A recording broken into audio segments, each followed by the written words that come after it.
H16 news ವೀಕ್ಷಕರೇ, ನಾನು ನಿಮ್ಮವ MI ಅಥವಾ ಮಲ್ಲಪ್ಪ ಜೋತವರು. ಆದಮೇಲೆ ನಮ್ಮ ಜಗ್ಗಿ ವಾಸುದೇವ್ ಯಾರು ಕೇಳಿಲ್ಲ, ಒಬ್ಬ ದೊಡ್ಡ ಸ್ವಾಮೀಜಿ, ನಿಸರ್ಗ ಪ್ರೇಮಿ. ವಿಶೇಷವಾಗಿ ಭಾಳಷ್ಟು ಉಪನಾಮಗಳು ಇವರಿಗೆ ಇದ್ದಾವ. ಭಾಳಷ್ಟು ಸಮಾಜಮುಖಿವಾದ ಕೆಲಸಗಳನ್ನು ಮಾಡೋದನ್ನು ಇವ್ರು ತೋರಿಸ್ಕೊಳ್ತಾ ಇರ್ತಾರೆ. ಅಂಥವರು ಒಂದಿಷ್ಟು ಮಣ್ಣಿನ ಬಗ್ಗೆ, ಕೃಷಿ ಮಣ್ಣಿನ ಬಗ್ಗೆ, ಕೃಷಿ ಜಮೀನಿನ ಬಗ್ಗೆ ಒಂದಿಷ್ಟು ಮಾತಾಡಿದ್ದಾರೆ, ಒಂದು ಸ್ಟೇಟ್ಮೆಂಟ್ ಕೊಟ್ಟಿದ್ದಾರೆ. ಆ ನೆಲೆಯಲ್ಲಿ ಒಂದಿಷ್ಟು ಚರ್ಚೆ. ಯಾಕಂದರೆ ಜಗ್ಗಿ ವಾಸುದೇವರು ಹೇಳ್ತಾರಪ್ಪ ಅಂತಂದರೆ ಅದರಲ್ಲಿ ಒಂದು ವೇಟ್ ಇರ್ತದೆ. ಅನೇಕ ಈ ದೇಶದ ಆಧ್ಯಾತ್ಮಿಕ ಗುರುಗಳಲ್ಲಿ ಇವರು ಒಬ್ಬರು. ಜನರನ್ನು ಮೋಡಿ ಮಾಡುವಂಥ ವ್ಯಕ್ತಿತ್ವ, ಜನರಿಗೆ ಈ ಒಂದು ಅಲೌಕಿಕವಾದ ವಿಷಯಗಳ ಬಗ್ಗೆ ಲೌಕಿಕ ತಂದು ಜೋಡಿಸುವಂಥ ಒಂದು ಸಾಮರ್ಥ್ಯ ಇರುವಂಥ ವ್ಯಕ್ತಿ ಜಗ್ಗಿ ವಾಸುದೇವ್. ಇಂಗ್ಲೀಷ್ ಅಂತ ನೆರಳುಗಳ ನೀರು ಕುಡ್ದಂಗೆ ಇವ್ರ ವ್ಯಕ್ತಿತ್ವನ ಆ ರೀತಿಯಾದ ಎತ್ತರದ ವ್ಯಕ್ತಿತ್ವ.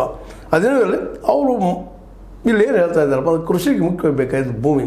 ಹೌದು, ಭೂಮಿನ ಅದರಲ್ಲಿ ಎರಡು ಮಾತಿಲ್ಲ, ಭೂಮಿ ಮೇಲೆ ಕೃಷಿ ಆಗುವಂಥದ್ದು. ಆರೋಗ್ಯಕರ ಮಣ್ಣು ಬೇಕು ಅಂತ ಹೇಳ್ತಾರೆ. ಹೌದು, ಆರೋಗ್ಯಕರ ಮಣ್ಣಿದ್ರೆ ಬೆಳೀಲಿಕ್ಕೆ ಸಾಧ್ಯ. ಬಂಜರು ಭೂಮಿ ಆದರೆ ಅಲ್ಲಿ ಹತ್ತಲಿಕ್ಕೆ ಸಾಧ್ಯ ಇಲ್ಲ ಅನ್ನೋದು ಸಹಿತ ಗೊತ್ತಿರುವಂಥ ವಿಷಯ. ಅದನ್ನು ಸ್ವಲ್ಪ ಏನು ಹೇಳ್ತಾ ಇದ್ದಾರೆ ಅವರು, ಏನು ಸ್ಟೆಪ್ಮೆಂಟ್ ಕೊಟ್ಟಿದ್ದಾರೆ ನೋಡೋಣ. ಅದು ಒಂದನ ಅಥವಾ ಮಾತ್ರಕ್ಕೆ ಇನ್ನೇನಾದರೂ ಅದನ್ನು ಅನ್ನುವಂಥ ಮಾತನ್ನು ನಾವು ಚರ್ಚೆ ಮಾಡುವಂಥ ವಿಷಯ. ಮುಖ್ಯವಾಗಿ ಅದನ್ನು ಟೆಸ್ಟ್ ಕೊಟ್ಟು ಹೇಳಿದ್ದಾರೆ ಅವರು. ಅದಕ್ಕಾಗಿ ಅದನ್ನು ತೊಗೊಳ್ಬೇಕಾಗಿದೆ ಸ್ಟೇಟ್ಮೆಂಟ್ದೊಳಗೆ. ಕೃಷಿ ಜಮೀನಿನಲ್ಲಿ ಮಣ್ಣಿನ ಫಲವತ್ತತೆಯ ಸಂರಕ್ಷಣೆಗೆ ರೈತರನ್ನು ಸಶಕ್ತಗೊಳಿಸಲು ನಾವು ಏನೆಲ್ಲ ಮಾಡಬಹುದು ಅದನ್ನು ವಿಳಂಬ ಮಾಡದೆ ಈಗಲೇ ಮಾಡಬೇಕು.